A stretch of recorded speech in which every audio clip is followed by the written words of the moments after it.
Hello friends, it's Nancy from Astrology and Angel Mediums, and today I will be doing a weekly check-in video for the week of November 10th, so Monday, November 10th through Saturday, I think it'll be November 15th. So I know I usually post these on Sunday. I really wasn't able to get some recording done yesterday like I had intended.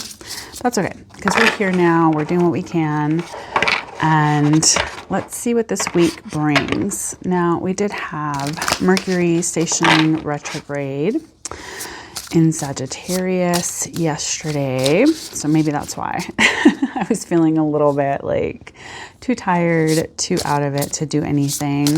I was definitely just a potato all day yesterday, and then I didn't really get a lot of sleep last night, so here we are trying to get some clarity. Now, I am going to be using the Mystic Psyche Tarot deck today to kind of bring us a little bit of clarity and see what is going on for this week. So let's see what we need to know for this week as a collective. We have the Seven of Swords. Now, what do we need to do as a collective? We have the Tower. What do we need to release as a collective? We have the Five of Cups. And then what do we need to contemplate as a collective? We have the Chariot. So man, it's going to be, it seems like these cards are kind of saying there's going to be a lot of stuff happening for many of us at this current moment. Now, if anyone has been kind of keeping up with the news here in the US and what's going on politically, I know a lot of us are really feeling a lot of the energy at the current moment. And so it can feel a little bit overwhelming with everything that's going on. And as like we continue moving through the rest of this year, I know that the energy can tend to feel a little bit more sluggish, heavier during winter. I know a lot of people tend to struggle with winter. One of my least favorite things about this time period, even though I love that it's cooling down, I love that, you know, there's this coziness, it being dark by like 5 is something I don't really do well with, especially because I'm at work sometimes past 5. So it is kind of challenging whenever it's like, you know, 5 o'clock and I'm getting home and it's like super dark already. So let's talk about what this week will bring, the kind of general energy for us as a collective. Now, the first card is what we need to know. So the Seven of Swords is typically a card that really talks about us trying to get to reveal some sort of truth, getting to understand what is hidden behind the curtain, so to speak. When I think of the Seven of Swords, I think of someone that is maybe like there's a little bit of secretiveness, there's a little bit of sneakiness. So I think that maybe this week there is something that feels like there's some sort of dishonesty going on. Maybe we're not being very honest with ourselves. Maybe we feel like we're holding back in some way. Maybe someone around us is holding back. I know as a collective, many of us are kind of in limbo at the current moment with everything that's kind of going on, trying to figure out like, well, what comes next? What is this going to look like? What does this mean for us in the future? Like, how is this going to affect me? So I think a lot of us are really questioning, you know, where is this energy really like coming to a head? Like, what is going on with this? Another thing when I think of the Seven of Swords is that this can be maybe a reminder to be very aware of like where our thoughts are leading, where our communication is really taking us, what is on our mind, and how are we utilizing this energy. Now, we do have Mercury stationing retrograde until Thanksgiving, I believe, or a little bit after. And so there is a little bit of this kind of energy of like, we have to be very aware of what this will look like, not just for ourselves, but also like, how are we showing up in this way? When I think of retrogrades, I think a lot of people have like issues with retrogrades in the sense of they're more used to the fear mongering that can kind of be associated with retrograde energy. And I feel like the thing with retrogrades is that it is essentially an opportunity for us to kind of redo something that is in relation covered by the energy of that planet. So Mercury rules over our communication, it rules over technology, it rules over our thinking, it rules over how we speak. It can talk about, contracts. It can talk about, computers, again, technology in a lot of ways. So it is kind of a reminder for us to kind of be very aware of are we checking, how we're communicating? Are we making sure that we're being clear, that we are actually putting out the message that we have the intention to really put out. And the thing is that there can be a lot of misunderstandings, a lot of miscommunications, a lot of where people just don't really get what's going on. So I think with the Seven of Swords here is that maybe some of us are not trying to be sneaky on purpose, but maybe we're trying to kind of be a little bit more aware of how we're showing up in certain ways. And so it's kind of saying hey, make sure that you are still getting to the truth of things, even if you feel like you have to kind of hold back in some way or do something that maybe isn't traditionally what you've been doing so far. So I think that this energy is kind of saying maybe there's something going on energetically as a collective that it will be revealed, will be kind of shown to us in some way, will be kind of put out there for a lot of us to be aware of. Now, if we move on to what we need to do as a collective, we have the Tower. Now, this is one of those cards as well that tends to really freak people out in tarot. And as someone that feels like the Tower is constantly being brought up in my own personal development, my own readings and things like that, I've come to have a healthy respect for the energy of the Tower. Now, what we need to do this week, I guess, is really look at what is trying to break down so that we can really have a breakthrough in some way. Maybe there's something that needs to crumble, something that no longer works for where we're going and where we're headed. There may be a lot of things in our lives that maybe we've been hanging on to because we're used to it, or we're this is something that I'm familiar with. And I know many of us are creatures of comfort. We will kind of cling to the thing that we understand, even if it still is uncomfortable for us. Sometimes just having the opportunity to say well, at least I know what's going on here, versus putting myself out there, having to be very uncomfortable in the unknown. Now, I think with what this energy may be talking about, especially when we look at, the energy that's kind of pushing behind it, what we need to know, what we need to do, there's something that I feel for many of us, we're kind of at a precipice of we have to make some choices. We cannot keep holding back. We can't keep going the way that we have been. We can't turn the train around, basically. It's going, and we're kind of coming off the track, so to speak. So I think the Tower, with it being the major card here, at the beginning of the week, it's almost saying hey, we really need to be aware of what feels is kind of coming apart, what needs to kind of be a little bit uncomfortable as things are kind of shaking out. The thing is that this allows us to kind of get back down to the root, to the foundation, to build something better, build back better, so to speak. And in a way that isn't this crumbling tower. We're just because it's well, that's always been there and that's how we've always done it.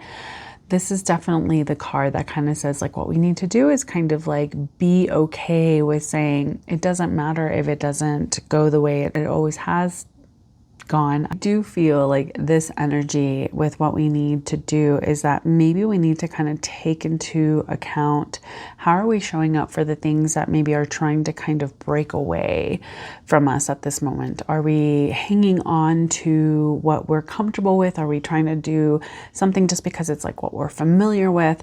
The Tower is this unexpected sort of energy. Now, Uranus is moving back into Taurus, which as a Taurus sun, Mercury, Mars, Chiron in the 10th house, I will say I am so tired of of Uranus being on my neck, like literally. And I'm a late degree, like Taurus and all that stuff or whatever. So it's like, it's really been messing up everything going on with my 10th house, which is frustrating, I will say. And I've had to really adjust a lot of things about how I'm perceived, how I show up, what I do.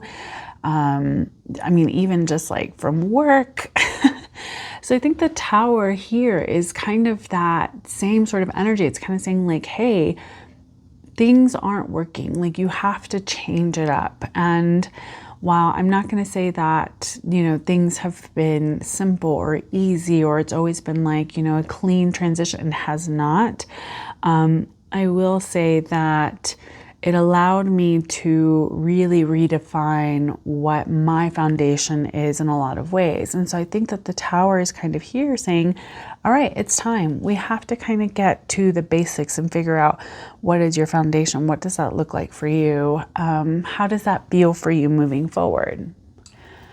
And so I think that given that the first card is talking about secrets and the sort of energy of maybe there's something that needs to be revealed. There's something that we need to kind of get to understand about ourselves, and that we need to know about who we are, what's going on. That's what's going to allow us to kind of break away from the things that maybe we have been doing for so long, just out of habit or just out of necessity. And I get it. Like, believe me, I have a lot of things going on in my life that are done out of necessity versus like out of a desire of like, oh, this is like how I want my life to look, or blah, blah, blah. It's a part of being an adult, right? But I do think that there may be some things that are becoming a little bit clearer for us, or that we're going to be able to really see past certain facades, certain things, so that we can really truly understand the nature of what needs to shift and what our foundation is as we try to move into this next paradigm, if we want to call it that. All right, so what we need to release is the Five of Cups. Now, when I think of the Five of Cups, I think it's very much this reminder of what we have lost. There is a sense of being a little too caught up in the things that maybe we will no longer have, can no longer experience. There's a lot of grief, sorrow that tends to come with the energy of the Five of Cups, because it is very much an emotional reminder. It can talk about our intuition. It can talk about our connections. It can talk about the relationships we kind of have around us. And five, typically in tarot, can be a symbolism of loss, of challenges, of difficulties, of, obstacles that kind of get in the way. Now, I love the representation of the Five of Cups typically, where it has like the 3 cups that are spilled over, and yet there's still 2 cups that haven't been turned over. So even in loss, there is always something that may be made available to us, or maybe something that's still left, something to be gained from that, if we choose to look at what we still have versus what we have lost. Now, as someone that has experienced, grief, has experienced loss, has experienced heartbreak, emotional challenges in a lot of different ways, it can be so hard, especially if you feel like everything else is kind of leading up to, oh man, I got to make these hard choices. And, I was really hoping to like have a different sort of life, or, experience things in a different way, or I really thought this year was going to be different. the Five of Cups can be very much this kind of energy where it's kind of saying like, hey, we got to kind of let some stuff go. We're hanging on to some things that the emotional baggage is not worth the energy that we have put into co-creating something new for ourselves. And so I think the Five of Cups is here as a reminder that, yes, what you have lost, what has not worked out, what you're feeling is something that is true and can be very factual for yourself. But at the end of the day, you have to let that go so that you can kind of move on into the next thing, so that you can do something a little bit different, so that we can, see how things are trying to show up. Now, we have a lot of things in Scorpio. So I know that there is a little bit of like this, like very intense sort of watery, intuitive energy. It can make a lot of us very highly emotional. It can make a lot of us feel like we're having to kind of process and deal with a lot of things that can feel very uncomfortable in some ways. And I think that this energy is going to feel a little bit more heavy or, intense, in a lot of ways, because we're maybe having to make some very challenging choices. We're having to kind of look at what is it that we've gone through in order for us to get to where we need to be. And so I'm not saying that it's kind of like suck it up, buttercup, and just move on. I know it is kind of saying like, yes, your feelings are valid, but like, what are we going to do? We can't just kind of sit here and mope around and always be sad and this and that, and just like sit in our grief for so long that we forget to kind of plug in and tune into what is actually happening around us. And finally, for what we need to contemplate, we have the Chariot. Now, the Chariot is typically a card of like moving through obstacles, kind of getting up there and going, aligning ourselves with the energy of what we really, truly want.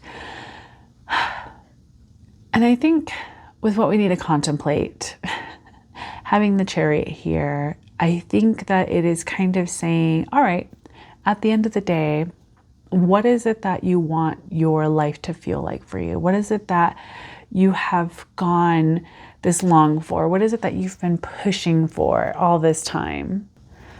So I feel like with what we need to contemplate, when I think of the Chariot, it is connected to the energy of Cancer. Now, Cancer typically talks about, nurturing the home, our emotions, intuition, things of that nature.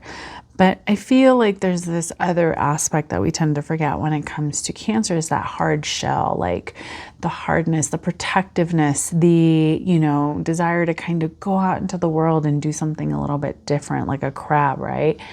They're pretty fearsome animals when you really like get to understand them. So I feel like the Chariot is a reminder of us looking at, okay, yes, there's all these things that I feel emotionally tied to. There's all these things that like I want and I need to go after them.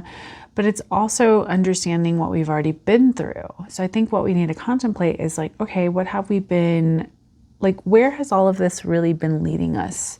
Like, what are we working towards? What does that look like? What does that feel like for us? What is it that maybe we haven't really paid attention to? Because again, this is a card that is a reminder of us aligning ourselves with the energy of what we really, really want. And I think a lot of us tend to forget that because we're just so caught up in that I'm trying to get there versus like, where is it that I'm trying to get and why? Like, what is our why in a lot of ways? And I know the Chariot can talk about like momentum and movement, but is it actually taking us where we need to be, or are we just in it for movement's sake, if that makes sense? So I think that this week is one that is going to feel very charged in a lot of different ways. There may be some things that are coming to light that we need to learn how to pivot with, not against. There may be some opportunities for us to clarify what it is that we want to focus on, what that's going to look like for us as individuals and as a collective. And then also understanding that like maybe we need to kind of get back on track of aligning ourselves with who we are, what we really truly want, and why we want those things. So it's not always going to feel like a really easy, beautiful, light, breezy little week. I love that Scorpio season is kind of bringing forth a lot of these bigger, heavier, hitting sort of energies for us to very much clarify what is it that we're trying to do with our lives and what that means for us as a collective. I hope that this makes sense for you. Please let me know what you guys think. Let me know if you guys kind of feel like that exhaustion. I always get so exhausted with Mercury retrograde. I really hope that this reading finds you well. Please take care. I want to say thank you for joining me. Take care, take it easy, and as always, make good choices. Bye.